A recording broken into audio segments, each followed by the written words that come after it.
Y para conocer los entretelones de esta medida, que es la negociación colectiva, veamos la siguiente nota que preparó nuestra compañera Guadalupe Gamboa. La norma que permitirá a los trabajadores del sector público negociar sus sueldos ya cuenta con una regulación establecida por el Poder Ejecutivo. De acuerdo con el decreto de urgencia emitido el jueves pasado, la negociación colectiva se realizará a través de sindicatos, respetando el presupuesto aprobado para cada entidad por el Ministerio de Economía. Este presupuesto será determinado junto a un informe en el que se incluirán los montos máximos de negociación y las fuentes de financiamiento. El Ministerio de Economía realizará informes por cada institución pública que reciba un pliego de reclamo. Estos pedidos, entregados por los sindicatos, pueden presentarse cada 2 años entre el 1 y el 30 de junio. Este año solo podrán presentar sus reclamos los sindicatos que no hayan iniciado alguna negociación económica o un arbitraje entre el 2016 y el 2019. La negociación se realizará en 3 niveles. El primero, a nivel centralizado, se aplica en ministerios, gobiernos regionales y organismos públicos. En el segundo nivel, denominado centralizado especial, solo se atenderán reclamos de los sectores de educación y salud, mientras que en el tercer nivel o descentralizado estarán los empleados de entidades como la OMPE, RENIEC, SUNAT y los poderes ejecutivo y judicial. Y bien, para conversar un poco sobre la negociación colectiva y las implicancias que esta medida implica, vamos a conversar con César González. Él es sociolaboralista del estudio Filippi Prieto Carrizosa. ¿Cómo está, señor González? Hola, buenas tardes. Bien, ¿qué entendemos por la negociación colectiva? ¿Cuál es la definición de esta herramienta? La negociación colectiva es un derecho fundamental que tienen los trabajadores que habilita que periódicamente estos puedan pactar condiciones de trabajo, condiciones remunerativas y otras diversas con sus empleadores. Esto no existía en el sector público, pero sí tenía presencia en el sector privado. Sí, efectivamente, ¿no? En el sector privado existe una amplia experiencia de décadas en la negociación colectiva, y en el sector público, con grandes limitaciones, se inició un proceso que abarca centralmente a los grandes sindicatos en educación, en salud, en el sector público, y las empresas estatales de derecho privado, ¿no? Esta norma tiene la virtud, y es una de las luces que trae esta norma, que permite la posibilidad de la negociación de beneficios remunerativos por vez primera, superando las normas presupuestarias que establecían limitaciones para tal efecto.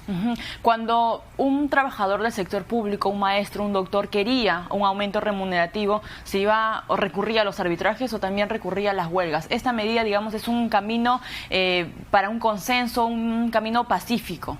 Lo que se busca con esta norma es ordenar la negociación colectiva en el sector público nacional, porque la experiencia, como bien señalas, ha sido en el pasado básicamente que ante los requerimientos o la informalidad en cuanto a las posibilidades de la negociación colectiva, se tenía que recurrir, recuerdas tú, en sectores como educación, en salud, a grandes procesos de huelga, ¿no es cierto? Como claro, mecanismo de presión para efectos de que se incorporen incrementos remunerativos en los pliegos presupuestales.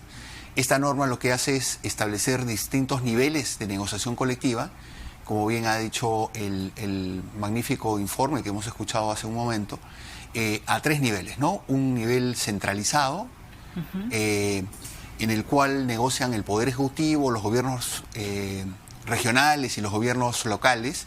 Luego uno particular, especial, con ciertas reglas mucho más acotadas, para los sectores donde ha habido justamente esta experiencia de huelgas en el pasado, como es la educación y la salud, y luego un nivel descentralizado, que a diferencia, que es en todas las otras entidades del Estado, ¿no es cierto? Públicas, descentralizadas, empresas estatales de derecho privado, empresas públicas de orden regional, local o nacional.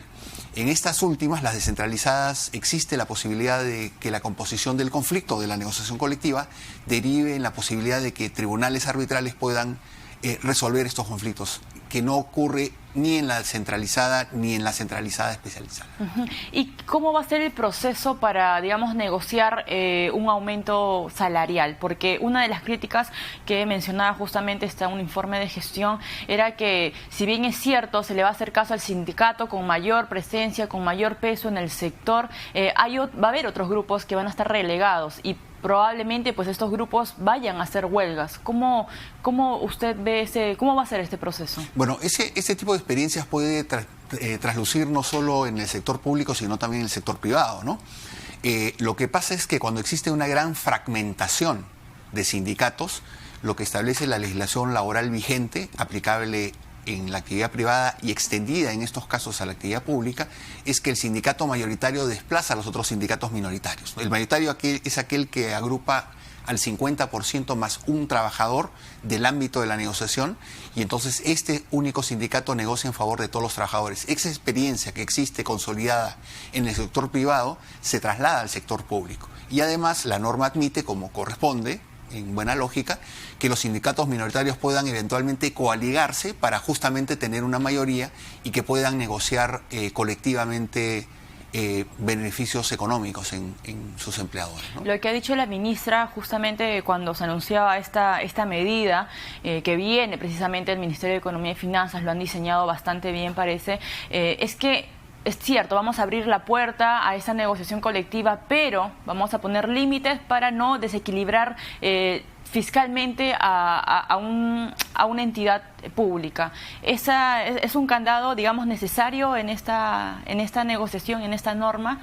Es necesario, pero a mi entender resulta en cierto punto excesiva, ¿no?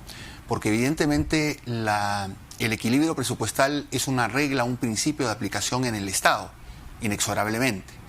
Pero ahí lo que tenemos que buscar es componer dos derechos muy claramente determinables. El derecho a la negociación colectiva de los trabajadores frente a sus empleadores, en este caso el Estado, y por otro lado el equilibrio presupuestal, la sustentación posible, ¿no es cierto?, de atención de los legítimos derechos de los trabajadores de obtener ventajas económicas y beneficios no remunerativos por parte de sus empleadores, en este caso el Estado. En ese conflicto ya el Tribunal Constitucional ha tenido oportunidad de pronunciarse, y además hay un reconocimiento de los convenios de la OIT 87 y 98 en el sentido de que se pueden establecer limitaciones, pero estas limitaciones tienen que dar juego a la negociación colectiva. Y la principal dificultad que yo aprecio en este modelo es que está muy encorsetada la negociación colectiva. ¿En qué sentido? En que yo presento un petitorio como sindicato y este pasa a servir lo pasa a su vez al Ministerio de Economía y Finanzas, y el Ministerio de Economía y Finanzas, antes de que se inicie la negociación colectiva, lo que va a hacer es presentar un informe económico laboral que resulta vinculante. Es decir, las conclusiones de este informe económico laboral, en el cual se hace una evaluación del impacto económico que puede tener la atención de este petitorio de los trabajadores presentados a través de los sindicatos, tiene un límite. Y ese límite lo establece ¿quién? La parte que a su vez está negociando con los trabajadores. O sea, el Ministerio de Economía y Finanzas sería juez y parte en la negociación colectiva. Hablando coloquialmente, sí, porque establece un límite el cual no puede ser excedido en la negociación directa entre las partes, entre los representantes del Estado que negocian con los sindicatos, y que además resulta vinculante incluso en los casos en que un tercero resuelve el conflicto, como es en la negociación descentralizada, en la cual puede remitirse a un tribunal arbitral la resolución del conflicto. El tribunal se ve obligado a respetar los términos de este informe como que resulta ser vinculante para efectos del establecimiento de los máximos que se pueden otorgar en un beneficio. ¿Qué otros vacíos usted ha observado en esta medida, este decreto de urgencia de la negociación colectiva? Bueno, yo diría que caben hacer una serie de puntualizaciones, ¿no? Primero, la oportunidad. El ideal en estas cuestiones es que cualquier norma que se emita que regula un tema tan sensible como la negociación colectiva, y especialmente en el Estado, debe ser una norma que salga producto de la discusión, del análisis, de la opinión de las partes concernidas. Esta norma no ha sido producto de un diálogo previo en el cual se hayan consensuado posiciones. Esa es una decisión del Poder Ejecutivo a través de un decreto de urgencia que se emite en un periodo del interregno de la vigencia del Congreso de la República. Claro. La pregunta es, ¿podría acaso no esperar la constitución del Congreso de la República próximamente en el mes de marzo para que se discuta y se apruebe a través del Congreso de la República esta norma? había un cierto apuro, cierta premura, digamos, para sacar esta negociación colectiva. ¿Usted lo ve así? ¿Es la lectura que usted tiene? Yo no aprecio en la oportunidad de la emisión de esta norma una causa eficiente que lleve a que luego de que se emitiera una primera norma que mereció un pronunciamiento del Tribunal Constitucional, que observó algunas disposiciones claves de la norma anterior, que esta norma de alguna vez la compone, la oportunidad de la misma, no aprecio que hubiera sido una oportunidad debida y pudo muy bien esperarse la composición de un nuevo Congreso de la República para efectos del otorgamiento de una norma en este sentido, ¿no? Claro. Hay otro punto. ¿Cómo va a empezar esto a funcionar? ¿Aplica a partir de este año? ¿Cuál es la precisión en este punto con la negociación colectiva? Bueno, esta norma también tiene una siguiente característica trascendente, que es que todas estas limitaciones para efecto de la negociación colectiva en el sector público nacional se aplican a partir del día siguiente de la oportunidad de la presentación de la norma en el peruano. Es decir, incluso en aquellas negociaciones colectivas en las cuales había un tribunal arbitral que estaba próximo a emitir la resolución que resuelve ese conflicto, que se llama laudo arbitral, incluso estas negociaciones colectivas se ven afectadas por esta norma y por tanto los tribunales arbitrales ya constituidos no pueden emitir ningún laudo arbitral, sino que tienen que adaptarse a las disposiciones que establece esta norma, que pasan, por ejemplo, con este bendito informe económico financiero que tiene que emitir el Ministerio de Economía y Finanzas y que resulta vinculante incluso para el tribunal arbitral, estableciendo una seria limitación a este mecanismo de solución de los conflictos, imponiendo, ¿no es cierto?, la posibilidad de una limitación extrema a la decisión de los árbitros para resolver estos conflictos. Esa limitación que pone el Ministerio de Economía y Finanzas no va a exacerbar los ánimos de los trabajadores públicos. De repente va a hacer que las huelgas sean muchísimo más fuertes, más presencial, con más ahínco en las calles. ¿Va a exacerbar los ánimos? ¿Usted lo ve así? Es un escenario que podría presentarse eventualmente, en tanto que el informe que va a emitir el Ministerio de Economía y Finanzas resulta determinante para establecer cuál es el límite del otorgamiento de los beneficios económicos, ¿no? O sea, el Ministerio de Economía y Finanzas te abre la puerta y te cierra la puerta también si es que de repente para ellos el informe no es el indicado para aumentar el salario a un trabajador público. El informe económico y financiero será determinante para saber hasta cuánto puede dar determinada entidad como un incremento salarial. Y ese informe resulta vinculante no solo a quien negocia, ¿no es cierto?, por parte del Estado como un límite a la capacidad de oferta, sino incluso establece un límite a la posibilidad de un acuerdo, sea directo en el centralizado o en las dos variantes del centralizado, o eventualmente si se constituye un tribunal en el descentralizado, el tribunal arbitral tiene que respetar esos límites porque se establece un nivel de responsabilidad civil, administrativa e incluso penal para que puedan emitir. ¿Qué pasa? Porque lo que hemos estado observando es que en esta medida es que se puede negociar cada 2 años. No sé si estoy en lo correcto, sí, cada 2 años. ¿Y qué pasa si es que el Ministerio de Economía en el informe dice no te puedo dar, no pasan los límites fiscales, y luego de 2 años vuelve a pedir? Puede haber nuevamente ese escenario de la negociación colectiva. Este informe va a ser usado como precedente, de nuevo, se va a foja cero, como... Sí, a ver, el tema es el siguiente. Yo puedo presentar como sindicato cada 2 años un pliego de reclamos, un pliego de peticiones a mi empleador, ¿no? Ese pliego de peticiones pasa a servir y de servir pasa al Ministerio de Economía y Finanzas. Claro. El Ministerio de Economía y Finanzas evalúa el pliego petitorio y dice, bueno, lo que se está pidiendo es esto, bajo estas condiciones. Yo, Ministerio de Economía y Finanzas, señalo que los límites a los cuales se puede llegar en la negociación directa o a través del tribunal arbitral es a otorgar un incremento salarial de tal entidad, hasta tal punto. Y eso es lo que marca la cancha y lo que establece las posibilidades de atención, a los cuales nadie puede escaparse. No pueden escaparse ni quienes negocian por parte del Estado, ni los que negocian por parte de los trabajadores, e incluso esto es vinculante para los propios tribunales arbitrales, que por tanto establecen una limitación extrema respecto de la capacidad de solución de un conflicto.